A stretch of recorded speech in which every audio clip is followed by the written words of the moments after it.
Tonight, when you hear a strange sound in the dark, your body will react before your mind does.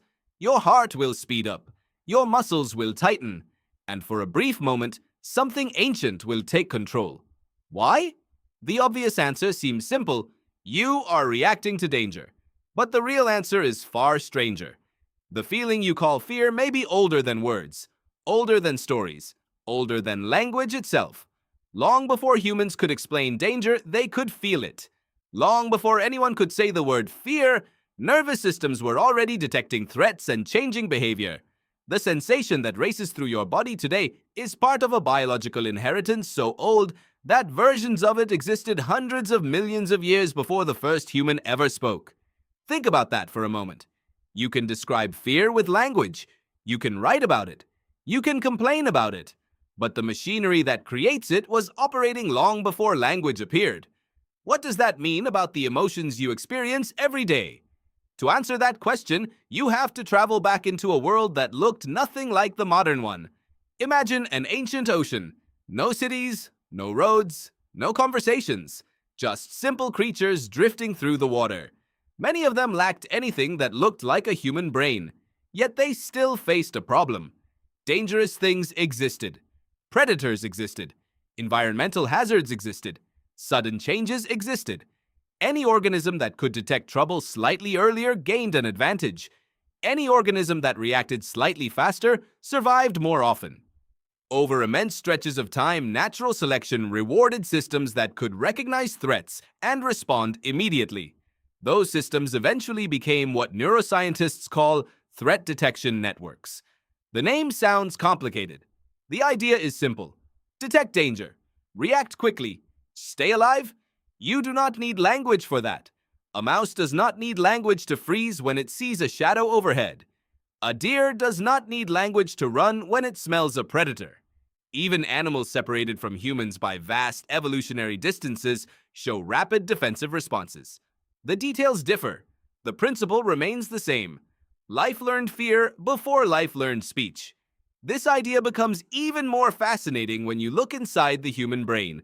Many people imagine that emotions begin with conscious thought. Something happens. You think about it. Then you feel afraid. But research suggests the process is often reversed. Joseph LeDoux, one of the most influential researchers in the neuroscience of fear, spent decades studying how threat responses work. His work revealed that some signals can reach parts of the brain involved in defensive reactions before conscious awareness fully catches up. In other words, your body can begin preparing for danger before you have consciously identified what frightened you. Have you ever jumped at something that turned out to be harmless? Maybe it was a coat hanging in a dark room. Maybe it was a branch that looked like a person. Maybe it was a harmless noise outside your window. For a split second, the ancient system won. Your conscious mind eventually corrected the mistake. But the older circuitry acted first. It preferred a false alarm over a missed threat. From an evolutionary perspective, that strategy makes sense. Imagine two ancient humans walking through tall grass. One assumes every rustle is harmless. The other assumes some rustles might contain danger. Which one survives more often? The overly cautious individual wastes energy. The careless individual sometimes becomes lunch. Natural selection rarely rewards perfect accuracy. It often rewards survival. That is one reason fear can seem irrational today. Many of the environments that shaped your brain no longer exist, yet the underlying systems remain. The modern world changed far faster than evolution could redesign the human nervous system. You live among emails, smartphones, traffic lights, and office buildings. But much of your biology was shaped in environments filled with predators, uncertainty, social risks, and physical dangers. Your brain carries ancient software into a modern world. The evolutionary psychologist Randolph Nesse has argued that many uncomfortable emotions may function like defensive systems. Think of fear as something similar to pain. Pain feels unpleasant for a reason. Its purpose is not happiness. Its purpose is protection. Fear may operate in a similar way. The feeling itself can be miserable, but the function is useful. It focuses attention. It changes priorities. It prepares action. Sometimes it prepares action too well. A public speech can trigger physical reactions similar to those associated with genuine threats. Sweaty palms, faster heartbeat, increased alertness.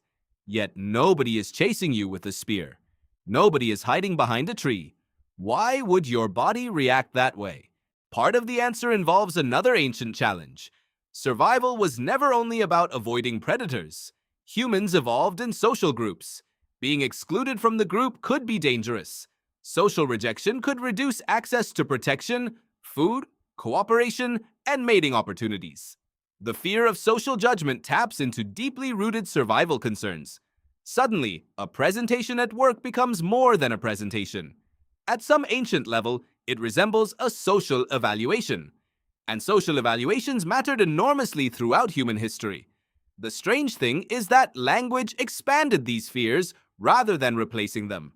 Language allowed humans to imagine threats that were not physically present. You could worry about tomorrow. You could worry about next year. You could worry about what another person secretly thinks. Fear gained new territory. Before language, many fears were immediate. A predator, a fall, a sudden attack. After language emerged, the human mind gained the ability to simulate possibilities. That ability became one of humanity's greatest strengths. It also became a source of endless anxiety. Now you could fear events that had not happened. You could fear events that might never happen. You could create entire scenarios inside your head and react emotionally to them. The ancient alarm system suddenly had access to imagination. Researchers such as Daniel Kahneman explored how human thinking relies on fast and slow processes. Although his work focused on decision-making rather than fear specifically, it highlighted something important. Much of human behavior begins with rapid, automatic reactions. Conscious reasoning often arrives later. That pattern appears again and again. You tell yourself that you are a rational creature making deliberate choices. Sometimes that is true, but often an older system acts first, and the storyteller in your mind explains it afterward. Fear is one of the clearest examples. That does not mean fear is primitive in a negative sense. Primitive can sound like inferior. In reality, ancient biological systems are often astonishingly effective. Consider how quickly you notice emotional expressions on other people's faces. Consider how rapidly you detect movement in your peripheral vision. Consider how easily your attention locks onto potential threats. These abilities were refined across countless generations. Your ancestors did not survive because they were fearless. They survived because they were sensitive enough to notice danger before danger noticed them. There is another twist. Fear may be older than language, but language eventually changed fear itself. Once humans could share information through speech, danger no longer needed to be experienced directly. One person could warn another. Knowledge could spread through stories. Lessons could survive across generations. A child no longer needed to encounter every threat personally. Language became a tool for transmitting fear. Stories about predators, disasters, enemies, and mistakes helped communities survive. Some fears spread because they contained useful information.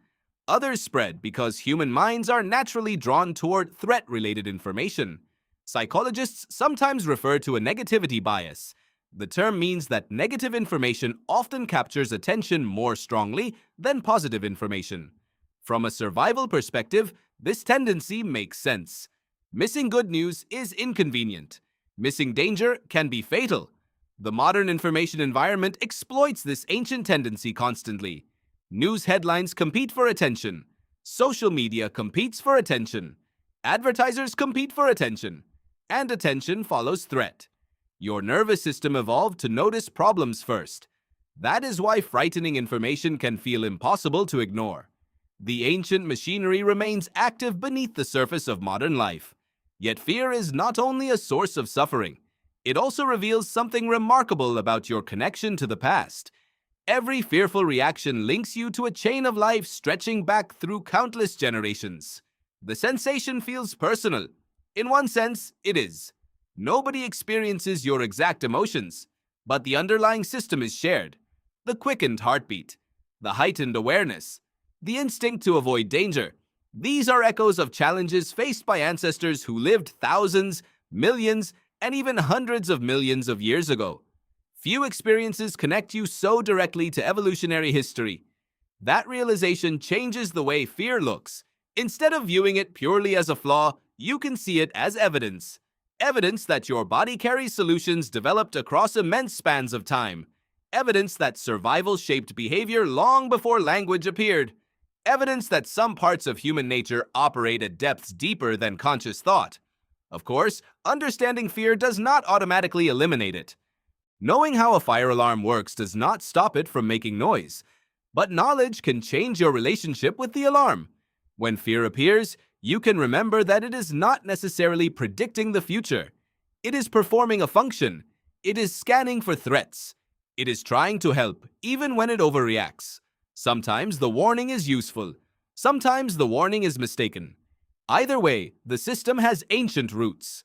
The next time your pulse jumps at an unexpected sound, something extraordinary is happening. Signals are moving through networks shaped by evolutionary pressures older than civilization, older than agriculture, older than cities, older than writing, older than language. For most of history, humans had no words for neuroscience, no words for evolution, no words for threat detection systems, yet those systems were already working. They were working in your ancestors. They are working in you. And tonight, when you hear a strange sound in the dark, your body will react before your mind does.